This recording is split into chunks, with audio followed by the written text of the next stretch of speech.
Hello and welcome to Motivational Moments with Donna Hilfiger. I am Donna Hilfiger and thank you so much for joining me today. And I love hearing what you're writing in, and I just wanted to say today, this is going to be really outside the box, but I love about talking about things outside the box because we don't know what we don't know, and I love saying that. All we know is what we know and what we've been taught. And how many people pay attention to the signs that are around us? You ever thought about that? I've heard people say, you know what? Oh, that's a sign. And then they go, oh, no, I'm kidding. It's a coincidence. No. If you start looking for signs, they're all around us.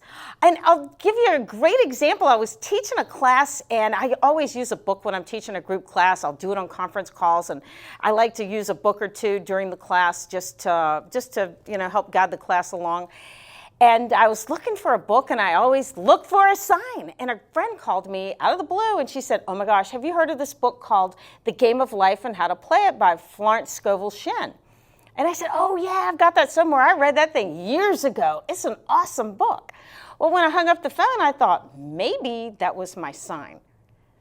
And I said, well, I know it's here, and I have a library on the third floor of my house. So I go up to the third floor, walk over to one of the shelves, and put my hand right smack on that book.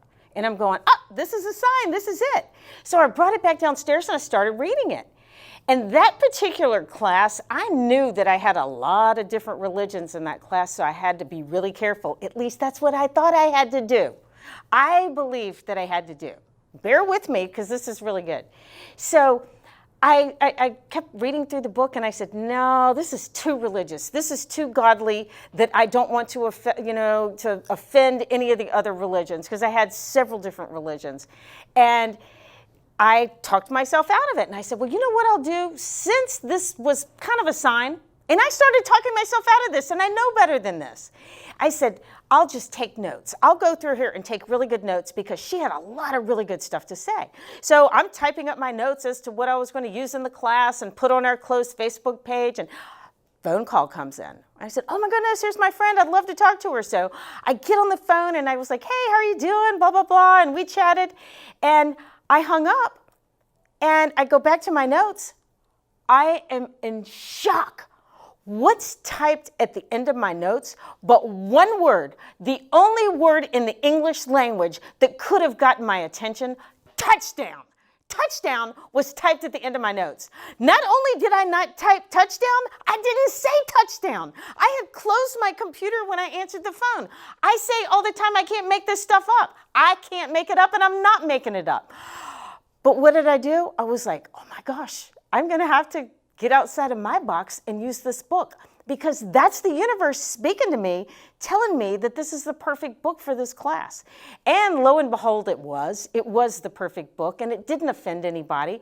But I got caught up in my own belief system, thinking I had to behave a certain way and use a certain book because I didn't want to offend anybody. I didn't trust the signs that the universe was sending me. How many times do we not trust the signs that the universe is sending us?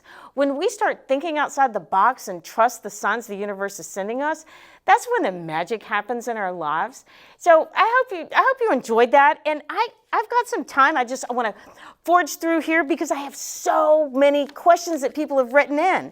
And one in particular is, how do divorces affect a family? Well, I'm here to tell you it's a choice. And I'm also here to tell you, when you're going through a bad divorce or a bad breakup or a bad anything in a relationship, be careful what you share with your family. Be careful what you share with your friends, because they're there to support you.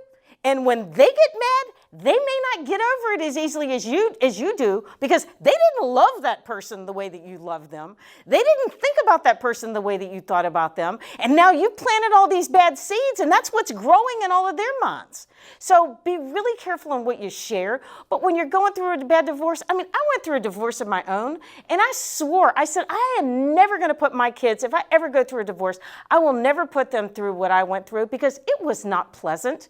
And I'm not going through all the bad details, but I never said one cross word about my ex to my child, and it was a really good thing, and we have a really healthy relationship today. Heck, we get along better now than when we were married.